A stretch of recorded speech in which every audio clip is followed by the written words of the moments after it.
So thank you very much, Professor Subramanian, and it's amazing how with the open or almost open group of samples you can achieve so unique value and conclusions. So thank you very much, and we'll just continue to our next speaker, and our next speaker is Professor Jonathan Katz.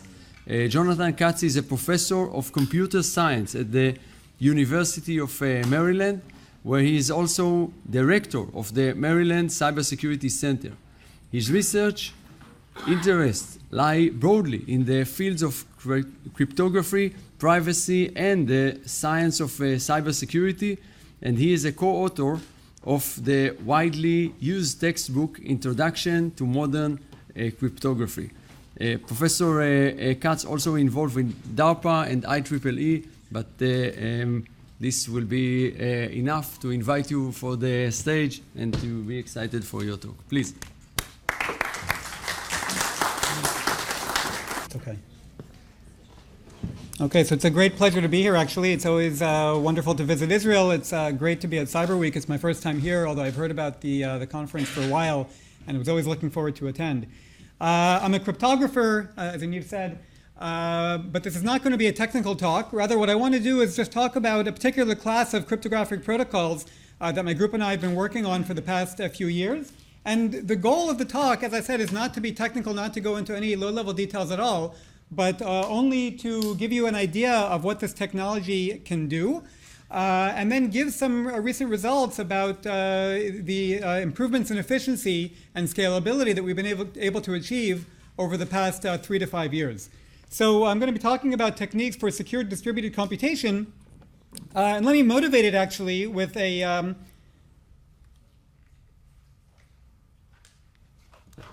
if I can go forward in the slides. How do I go forward? It's cryptographed. Yeah, I have to, wow, it's been hacked. No. Let's try this.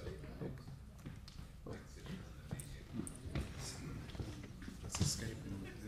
Page down? No, escape. He wants to restart the computer. So how many computer scientists does it take to fix a computer? Apparently, any electrical engineers actually in the room? Well, okay, good. Somehow, okay. So let me motivate it actually with, of course, learning over big data, right? So we know we're collecting more and more data and just beginning to explore how much we can learn from this data.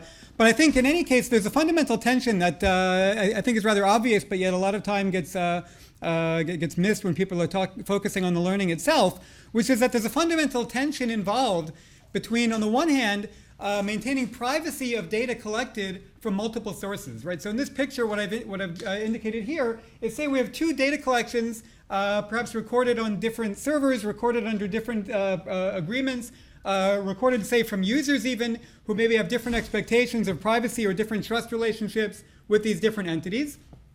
And if we want to maintain maximum privacy, then what do? We put a firewall around each of these computers, and we don't let any of that data out. We don't let anybody else external to that server utilize the data. On the other hand, if we want to get the maximum utility from this data, we want to learn over the union of the 2 data sets to glean as much as possible from this collection of data sources, then it's the opposite, right? What we want to do is we want to completely share this data. We want to run an algorithm over the collection of this data to see what we can obtain.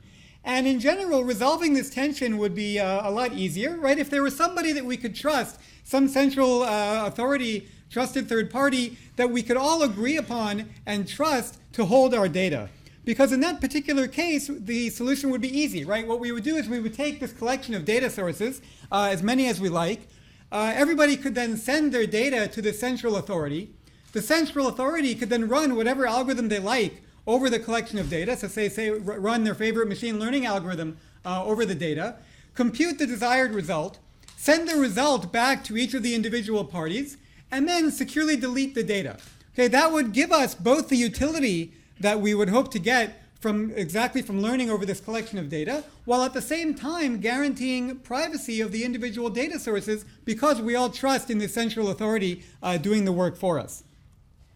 And so in this particular example, right, going back to the original slide, the two sources would send their data, and that central authority would run the learning algorithm for them. You can imagine actually several other applications for this technology. So here's one that people often talk about is for Homeland Security. So in this particular example, what I've tried to indicate is you may have a terrorist no-fly list maintained, say, by the Department of Homeland Security, and you have a list of passenger manifests, say, for all passengers boarding airlines on a particular day. And what they could do is they could use this central authority to check whether any of the passengers flying on that particular day is on the no-fly list. Now, why would you want to do this using a trusted party? Well, on the one hand, the Department of Homeland Security may not want to share publicly their no-fly list with the airlines, right? It may be, in particular, contain or be derived from classified information. And at the same time, we'd also like to maintain privacy of the passengers flying on the airlines to the extent possible. And I've also indicated here that you can add in additional parties. So maybe, for example, you can add in the EFF, who can make sure that the computation being done by the trusted party is following some particular policy constraints that have been agreed upon in advance to ensure that nobody, say, is on the no-fly list unless there's valid evidence for putting them there in the first place, or what have you. So you can really imagine many different applications for this general technique. Of course, the fundamental problem is who can we all agree upon to act as our trusted party? I gave a version of this talk about 1.5 years ago, and the only example I could come up with, this was in the US, of a body that maybe people would trust was the US Supreme Court. Nowadays, I'm not even so sure about that. Maybe implicitly, many people in this room all trust Google, because if you're using any of the Google apps, you're essentially sharing very much of your information with them. But nevertheless, we may not be willing to trust Google for various other information. For medical information, for example, Google Health failed. I don't know if it was exactly due to privacy concerns, but there may be certain classes of information, and certainly within governments, classified information cannot be shared with Google. And so they can't really serve as a trusted party, even though de facto they do serve as a semi-trusted party for many purposes. So as I said, it would be really nice if there was somebody that we could all agree upon to trust with our data, and then we could utilize this to gain maximum utility and privacy. Unfortunately, there isn't. There isn't such an entity. And this is especially true when you talk about interactions among people in different countries, where even if you could potentially posit that there might be an institution or some government authority that people within a country might trust, it's very difficult to imagine that there's an authority that people from different countries would both be willing to agree upon and trust.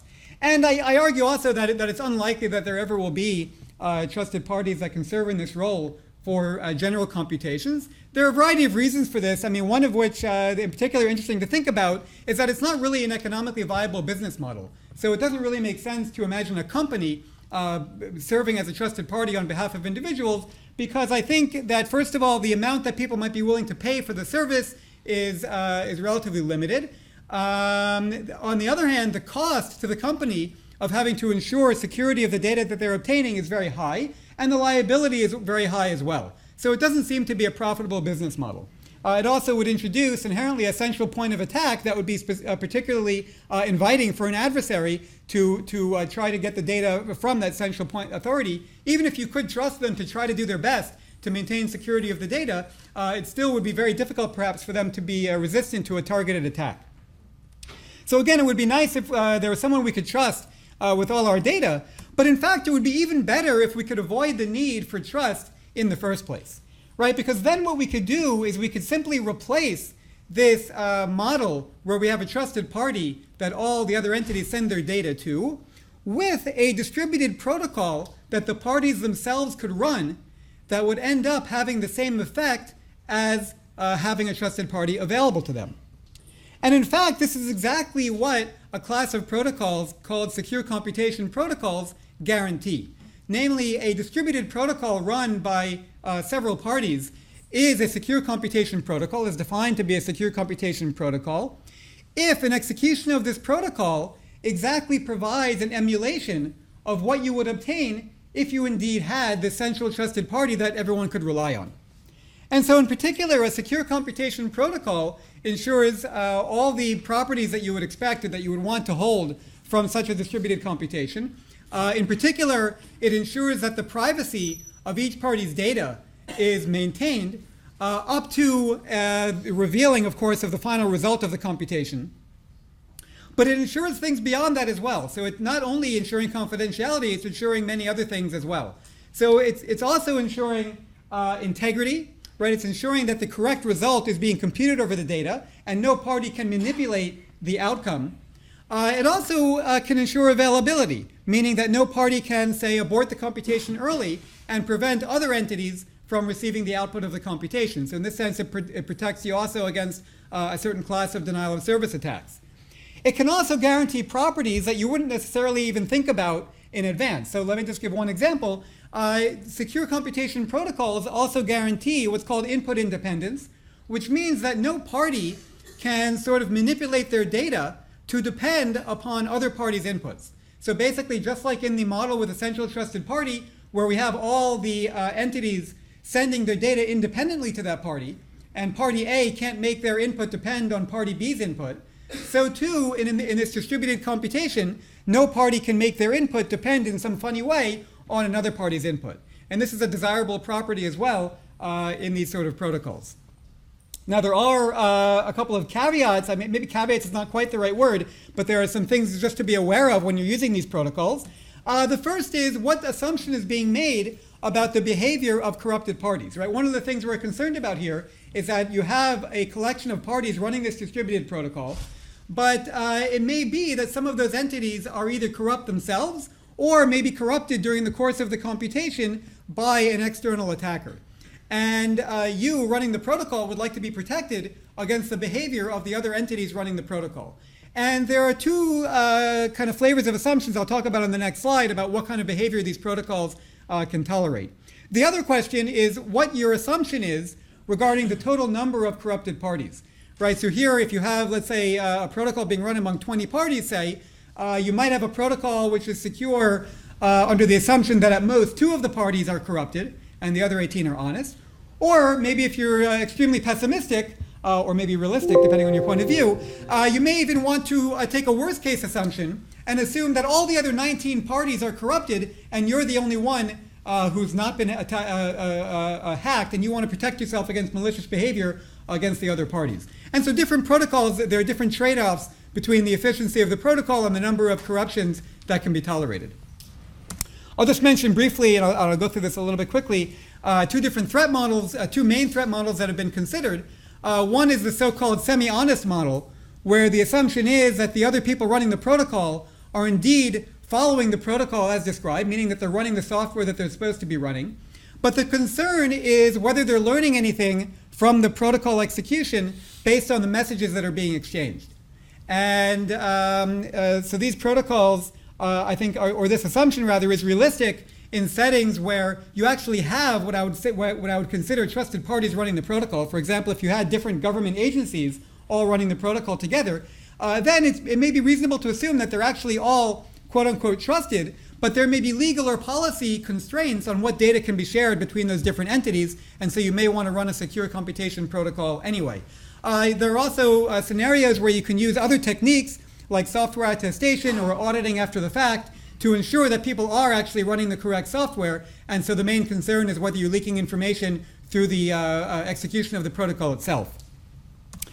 The strongest threat model is the so-called malicious model, where there the protocol protects against arbitrary behavior of the other parties. There's no assumption made about what software they're running. They can arbitrarily change the software, the code for the protocol, and as long as you're running a correct copy of the protocol, you're guaranteed to be secure against arbitrary behavior of the other parties. And again, there are trade-offs here between what kind of assumption you're willing to make about the adversarial misbehavior and the efficiency of the protocol that you're able to obtain. Now, it sounds quite amazing that this kind of protocol, a secure computation protocol, can exist. But in fact, it's been known for about 30 years now that such things are possible. And basically, anything you might hope to achieve in this model is actually doable, at least from a feasibility point of view. And so secure computation of any program, any function F that you like, that protects you against arbitrary malicious behavior of even all the other parties is possible. And the exact way this is proved isn't really relevant for right now, so let me skip that. Now, as I said, right, since the 80s, we've known that it's possible to do secure computation, and the main question has been the efficiency. And for a long time, the general perception was that using so-called generic secure computation was going to be hopelessly inefficient and had no chance of ever making its way into practice. And there are several reasons for this. Maybe the most obvious one is that what you need to do to run these protocols is to take the program that you're interested in executing and map it to a Boolean circuit computing the same function. And if you've ever, and while that's possible to do, if you've ever gone through the process or even think about doing that, what you can see is that even a very small and simple program can end up becoming or being turned into a very large Boolean circuit. And the efficiency of the protocol is going to depend on the size of that circuit. And so if you just look at that and think about it, you kind of throw up your hands and think immediately that there's no hope. Now it turns out actually that there's been kind of steady progress over the past 15 years now, actually, almost 15 years. So the first implementation of secure two-party computation protocol in the semi-honest setting was the so-called Fairplay protocol in 2004. And the initial results were kind of disappointing. So what I'm graphing here is actually the number of gates, Boolean gates that can be processed per second. And then on the right hand, the maximum number of Boolean gates in a circuit that could be handled by the implementation. And you look in 2004, 2009, 2010, the results were rather disappointing. Only small circuits could be handled, and they were very slow. We had a result, this is with collaborators of mine at the University of Indiana and a postdoc of mine at the time, where we actually showed techniques to dramatically improve both the efficiency and the scalability of secure computation. And you see on the right here, this is a 2011 result, where we were able to process a 1 billion gate circuit at a rate of 10 microseconds per gate. So it was really a dramatic improvement over prior work. And I think gave for the first time, or showed for the first time, that semi-honest secure computation can in fact be efficient and can be implemented and usable, at least for moderately sized circuits and at least in the semi-honest setting. Now I mentioned earlier that the semi-honest setting is kind of a very basic model where you assume people are following the protocol, and so people have since 2011 turned to focus on the malicious setting, which is much harder to deal with. So here you have to be concerned about arbitrary behavior of the other parties running the protocol. But here too, we've seen dramatic improvements in the efficiency of protocols over time. This is an example of the time required to compute AES, where say one party has the data to be encrypted and the other party has the key, and they want to jointly compute an encryption of that data. And this is on a logarithmic scale, and so you can see an exponential improvement over time down to this latest work, which was from 2016, published again with two students of mine, showing a dramatic and exponential improvement in the time to compute, to do secure two-party computation, even in the malicious setting. Now you can ask also about the multi-party setting, and in some recent work we have, it's a kind of a very exciting result, we have new techniques, a new protocol actually, for malicious security against an unbounded number of corruptions and any number of parties. And what we were able to show in particular is a global scale, for the first time, a global scale secure computation of AES, where we had actually a computation, a distributed computation run among 128 parties across 5 continents with an online time of only 2 seconds. So 2 seconds, of course, is a lot higher than the time required to compute AES locally. Nevertheless, this is a good indication of where secure computation is heading and what's potentially feasible to do. Great.